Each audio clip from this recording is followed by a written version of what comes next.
ஓம் come கணபதையே நமகா. உலகெங்கும் வாழும் அஸ்ட்ரோ டிவைன் நேயர்களுக்கு உங்கள் ஆத்மார்த்த ஜோதிடர் நங்கநல்லூர் டாக்டர் பஞ்சநாதனின் 2026ஆம் ஆண்டு சனி பெயர்ச்சி நல்வாழ்த்துக்கள். சனி கொடுத்தால் எவர் தடுப்பார் என்று ஜோதிடத்தில் ஒரு பழமொழி. நவக்கிரகத்தில் ஒவ்வொரு கிரகத்திற்கும் ஒரு தனிப்பட்ட குணம். இந்த கிரகத்துடைய திசை நம்முடைய வாழ்க்கையிலே நடந்தால் இப்படித்தான் பலன்கள் என்று நிர்ணயிக்கப்பட்டிருக்கு. அதில் சனி பகவானை பற்றி பார்க்கிற போது இந்த சனி பகவானுக்கு கர்ம காரகன் பேர்.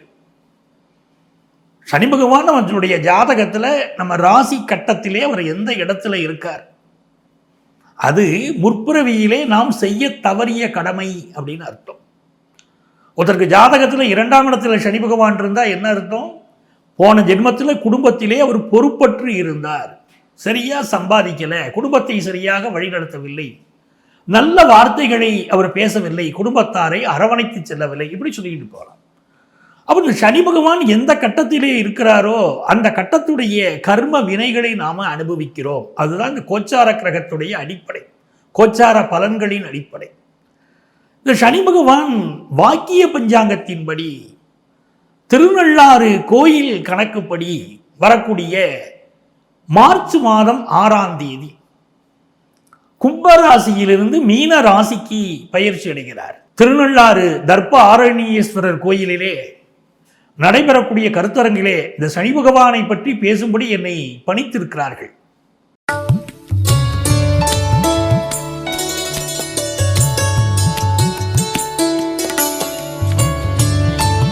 சிம்மராசிக்காரர்களுக்கு இந்த சனி பகவான் 6ஆம் இடத்திற்குரிய சனி பகவான் 8ஆம் இடத்துல வரார். 6ஆம் இடத்திற்கும் 7ஆம் இடத்திற்கும் அதிபதி சனி பகவான். அஷ்டமத்தில் சனி பகவான் இருக்குன்னா ஊரே அஞ்சு நடுங்குது, பெரிய பயமா இருக்கியா எங்களுக்குங்கிறாங்க. இப்போ அதிக பேர் ஜாதகம் பார்க்க வரவங்க யாரு கேட்டீங்கன்னா சிம்மராசிக்காரங்க தான். ஏகப்பட்ட பிரச்சனைகளோடு வராங்க, நான் இல்லைன்னு சொல்லலை சார். வேலையில் பிரச்சனை, குடும்பத்தில் பிரச்சனை அப்படின்னு வராங்க. அதுவும் ஒரு குடும்பத்தில் 2 பேருக்கு ஒருத்தருக்கு அஷ்டமத்து சனி நடக்குது. இவர் சிம்மராசிக்காரராக இருக்காரு, இவருக்கு அஷ்டமத்து சனி, இவங்க மனைவிக்கு மேஷராசி, அவங்களுக்கு 7.5 சனி தொடங்குது அப்படின்னு வைங்களேன். வரவங்க எல்லாருமே திருமணம், விவாகரத்து இதை சொல்லிக்கிட்டு வராங்க. சார் என்னுடைய கணவர் திடீர்னு இப்போ என்னை வந்து ஒதுக்கி வைக்கிறார் சார். வயது வந்து பையன் இருக்கான் சார், பையன் சப்போர்ட் கூட எனக்கு இல்லை சார், எதுவுமே சப்போர்ட் இல்லை. பையன் வெளிநாட்டில் வளர்ந்தவன், வெளிநாட்டு சிச்சுவேஷனுக்கு தகுந்தாப்புல பேசுகிறான். 2 பேரும் ஒத்து போகிறதானா போங்க, பிரிஞ்சு போனால் பரவாயில்லைங்கிறான். இந்தியாவில் இருக்கக்கூடிய நம்மளுடைய பையனாக இருந்தால் அம்மாவுக்கு தான் சப்போர்ட் பண்ணுவான். இவன் வெளிநாட்டில் பிறந்து வளர்ந்தவன், அந்த நாட்டுப்படி அவனுக்கு பிரியறது ஒன்று பெரிய மேட்டர் இல்லை, அப்படியே அவன் சொல்லிட்டு போகிறான். ஆனால் இவ்வளோ வருஷம் வாழ்ந்துருக்கேன் சார் இந்த வீட்டுக்காரரோட, திடீர் பிரிதல்னால தாங்க முடியலையே, நான் கஷ்டப்படுறேனே அப்படின்னு சொல்லக்கூடியவங்களெல்லாம் இப்போ நான் பார்த்துக்கிட்டு இருக்கேன் சமீப காலமாக. அஷ்டமத்தில் சனி வருதுன்னா தவறான முடிவுகள் எடுக்க வைக்குங்க, அதில் ரொம்ப கவனமாக இருக்கணுங்க. தவறான முடிவுகள் எடுக்க வச்சிடும். வாழ்க்கையில் ரொம்ப கவனமாக இருக்கணும். யாரையுமே அதிகம் நம்பினோம்னு இருக்கக்கூடாதுங்க. நம்பி மோசம் போகிற காலம் இந்த காலம். 8ஆம் இடத்துல சனி பகவான் இருக்கிற போது ஒரு தொழில் கூட்டாளி நம்ம கூட இருந்துக்கிட்டு இருப்பார், இல்லை நம்ம க்ளோஸ் ஃப்ரெண்டு அப்படின்னு ஒருத்தர் நினைச்சிருப்போம். இந்த தொழில் கூட்டாளி என்ன பண்ணுவார், திடீர்னு இடம் மாறி போவார், தடம் மாறி போவார், நம்மளை தவிக்க விட்டுட்டு போயிடுவார். அப்படிப்பட்ட சூழ்நிலை இருக்குது. வேலை செய்துக்கிட்டு இருக்கோம் ஒரு இடத்துல, அந்த சனி பகவான் போய் 8ல் உட்கார்ந்தவொடனே நிர்வாகம் நம்மளை கூப்பிட்டு, இப்போ எனக்கே கம்பெனி சரியாக போகலை, நீ உன் வாழ்க்கையை பார்த்துக்கோ, ஒரு 3 மாதம் நோட்டீஸ் தரோம், திருப்தியாக இருந்துக்கோ, அது கூட வேறு வேலை கிடைக்கும் அப்படின்னு சிலருக்கு சொல்ல ஆரம்பிச்சிருவாங்க. சிலருக்கு வேலையில் ஓவர் ப்ரெஷரை கொடுத்து நீங்களே ஓடும்படி பண்ணுறாங்க, அதுவும் இருக்குது. ஆனால் இப்படியெல்லாம் ஆயிருப்பாங்க எங்களுக்கு அப்படின்னா எல்லாருக்கும் இப்படி தான் நடக்கும்னு கணக்கு கிடையாது. அதனால் அஷ்டமத்து சனினா பயப்பட வேண்டாம். இன்னொரு முக்கியமான விஷயம் நண்பர்களே, அஷ்டமத்து சனி காலம் பலருக்கு நல்ல காசு பணத்தை கொடுக்கும், சூப்பராக காசு பணத்தை கொடுக்கும். ஏன்னா பணவரஸ்தானம், 8வது ஸ்தானத்தில் இருக்கக்கூடிய கிரகம் நல்ல பணவரவை கொடுக்கும். நீங்கள் நிறைய பேர் பாருங்களேன், சார் எனக்கு 8ல் ராகு அப்படிம்பாங்க, ராகு புத்தி வரும்போது எனக்கு கொடுத்த அளவுக்கு பணம் வேற எந்த கிரகமும் தரலங்க அப்படிம்பாங்க. மிகப்பெரிய அளவிற்கு பண வசதியை தந்துச்சுங்க ராகு அப்படின்னு உண்டு. அதே மாதிரியே சனி பகவான் 8ல் சனி பகவான் உங்களுக்கு உட்கார்ந்துருக்கிறதுனால நல்ல பணவரவை கொடுப்பாரு. நீங்கள் அதை பற்றியெல்லாம் பயப்படவே வேண்டியதில்லை. நான் சொல்கிறது 6 சனி 8ல், அப்போ திடீர்னு உத்தியோக மாற்றம் இருக்கும், அதை ஏற்றுக்கிடுவோம். சார் இந்த மனசு ஏற்றுக்கிடுச்சுன்னா போதும் சார். இப்போ எப்படி ஒன்று வேணும்னா, ஒரு ஒரு பெண்மணி ஒருத்தர் அழகாக சொல்லியிருந்தாங்க சார், நான் எங்கள் வீட்டில் பாம்பு வந்துருச்சு, பதறி போனேன், என்ன பண்ணுறதுன்னு தெரியல, ரொம்ப பயமாக இருந்துச்சு, சம்மந்தப்பட்ட இலாகாவுக்கு ஃபோன் பண்ணினேன், எங்கள் பாம்பை பிடிச்சிக்கிட்டு போங்க அப்படின்னா அவங்க வரதுக்கு லேட்டாச்சு, பதறிக்கிட்டே இருந்தேன். ஒரு பையன் ஒருத்தர் வந்தவர் அந்த இலாகாலேருந்து ஒருத்தர் வந்தவர் அந்த பையன் அந்த பாம்பை பிடிச்சி ஒரு கோணிப்பையில் போட்டுக்கிட்டு அவர் வரங்கன்னு சொல்லிட்டு போயிட்டாரு.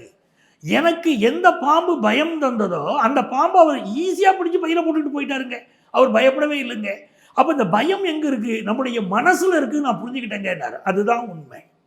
பயம் உங்கள் மனதில் இருக்க, இந்த பயத்தை மனசுக்குள்ளே கொடுக்காதீங்க. நீங்கள் எப்படிப்பட்ட ஆபத்துகளையும் தாண்டி வரலாம்.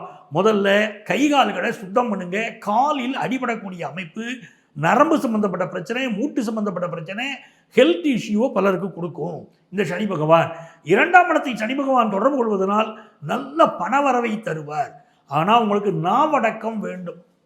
அவசரப்பட்டு உறவுகள் வேணாம்னு சொல்லிடாதீங்க, நட்புகள் வேணாம்னு சொல்லிடாதீங்க, ஆஃபீஸில் சண்டை போடாதீங்க, உயரதிகாரியை பகைச்சிக்கிடாதீங்க. அப்படி இருந்தீங்கன்னா ஸ்மூத்தாக எல்லாம் போகும். நல்ல காசு பணம் வரும். உங்கள் குடும்பத்தில் திருமணம் போன்ற சுப நிகழ்ச்சிகள் இப்போ கூடி வரும். ரொம்ப நாளாக பேர குழந்தைக்கு காத்திருக்கீங்க, இல்லை சிம்மராசிக்காரங்களுக்கு கல்யாணம் ஆகாமல் இருக்குன்னா இப்போ கல்யாணம் ஆகும், குழந்தை பாக்கியம் உண்டாகும்.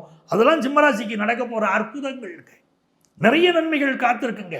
சிம்மராசிக்காரர்களுக்கு பூர்வ புண்ணிய ஸ்தானத்தை சனி பகவான் பார்க்கிறாரு. புதிய பொறுப்புகள் ஆஃபீஸில் உங்களுக்கு சேரும். அதை போல இந்த காலகட்டம் மிகுந்த மேன்மையை உங்களுக்கு அடையணுமா?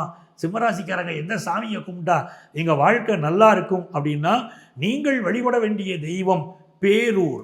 பேரூர் சிவன் கோயிலுக்கு சென்று, கோயம்புத்தூர் பேரூர் இருக்கு பாருங்க, பேரூர் சிவன் கோயிலுக்கு சென்று அங்கே எழுந்தருளி அருள்பாலிக்கக்கூடிய பைரவரை வழிபடுங்கள். ஞாயிற்றுக்கிழமை மாலை நேரத்திலே 4:30 to 6 டயத்தில் வழிபட்டீங்கன்னா மிகச்சிறந்த பலன் உங்களுக்கு கிடைக்கும். அந்த பைரவரை மாலை 4:30 to 6 மணிக்குள்ள ஞாயிற்றுக்கிழமை என்று வழிபடுங்கள். உங்கள் வாழ்க்கையிலே சனி பகவான் அகமகிழ்ந்து உதவுவார். சனி பகவான் நம்முடைய ராசிக்கு என்ன பலன்களெல்லாம் தரப்போறாரு அப்படின்னு உங்களுக்கு நான் விவரமாக எடுத்து சொல்லிட்டேன். இப்போ நீங்கள் என்ன செய்யணும்? நம்முடைய ராசிக்கு இந்த சனி பகவான் எந்த கட்டத்தில் இருக்கார்? முதல்ல உங்கள் சுய ஜாதகத்தை எடுத்து இப்போ பார்த்துடணும். சுய ஜாதகத்தில் சனி பகவான் ஆட்சியாக இருக்காரா, உச்சமாக இருக்காரா, நட்பு வீட்டில் இருக்காரா, பகை வீட்டில் இருக்காரா அப்படிங்கிறத முதல்ல கணக்கு பண்ணணும். 2வது, இந்த கோச்சார சனி பகவான் இப்போ மீனத்தில் இருக்காரே, சுய ஜாதகத்தில் அவர் எந்த கட்டத்தில் இருக்கார்? அந்த கட்டத்தில் இருக்கக்கூடிய சனி பகவானுக்கும் இந்த சனி பகவானுக்கும் இடையில் எவ்வளவு டிகிரிகள் அமைகிறது, என்ன ஆங்கிளில் இவர் இருக்கார், அதை பொறுத்து தான் இவர் நன்மை தருவாரா தீமை தருவாரா நம்ம முடிவு பண்ணிட முடியும். இந்த சனி பகவானுக்கு மந்தன்னு பேர். நிதானமாகத்தான் ஒவ்வொரு காரியத்தையும் செய்யக்கூடியவர். இவருக்கு சனீஸ்வரன் அப்படிங்கிற பேர் எல்லாரும் நினச்சிக்கிட்டு இருக்கோம். இவருடைய பெயர் சனைஸ்வரன். சனைஸ்வரன், சனைஸ்வரன் என்றால் ஒரு காலை ஊன்றி நடப்பவர் அப்படின்னு அர்த்தம். ராமாயணத்தில் கூனிங்கிற ஒரு பாத்திரம், ராமர் மீது அவள் கொண்ட வெறுப்பு, சின்ன வயசில் ராமபுரான் கோலி விளையாடுகிற போது அந்த கோலி குண்டை அவள் மீது எரிந்து விட்டாருங்கிற கோபத்தில் இருக்கக்கூடிய கூனி ராமாயணத்தின் போக்கையே மாற்றுகிறாள். ராமனை அரசாட்சிக்கு வரக்கூடாது, அதற்காக கைகேயிக்கு தூபம் போடுகிறாள். ராமனை காட்டுக்கு அனுப்ப வேண்டும் அப்படிங்கிற ஐடியாவை சொல்லிக் கொடுத்தவளே கைகேயிக்கு சொல்லிக் கொடுத்து ராமபுரான் வாழ்க்கை போக்கையே மாற்றியவள் கூனி. அவள்தான் ராமாயணத்தில் வரக்கூடிய சனி. மகாபாரதத்தில் சகுனின்னு ஒருத்தர் இருந்தார், அந்த சகுனி தான் சனி. மகாபாரத போக்கையே மாற்றியவர்.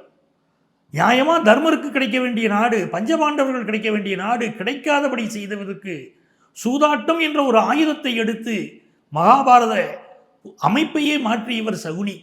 ஆகவே தான் சூதாட்டத்தில் ஈடுபடாதீங்கன்னு நம்முடைய முன்னோர்கள் சொல்லுவாங்க. அப்படியெல்லாம் இந்த சனி பகவான் பல்வேறு ரூபங்களிலே மனித வாழ்க்கையிலே புகுந்து கொள்கிறார். பொதுவாக வீட்டை விட்டு வெளியே போயிட்டு வரீங்கன்னா இந்த சனி காலத்தில் காலை கழுவிட்டு தான் வீட்டுக்குள்ளே வரணும். ஏன்னா கால் மூலம்தான் அவர் பரவுகிறார். பலருக்கு நரம்பு பிரச்சனை, உடம்பு பிரச்சனையெல்லாம் கொடுத்துடுறார். இப்படியெல்லாம் பிரச்சனை வரக்கூடாதுங்க, நாங்கள் நல்லா இருக்கணுங்க அப்படின்னா நீங்கள் சனி பகவானை ஆராதியுங்கள், கொண்டாடுங்கள். உங்களை நல்ல முறையில் அவர் காப்பாற்றுவார்.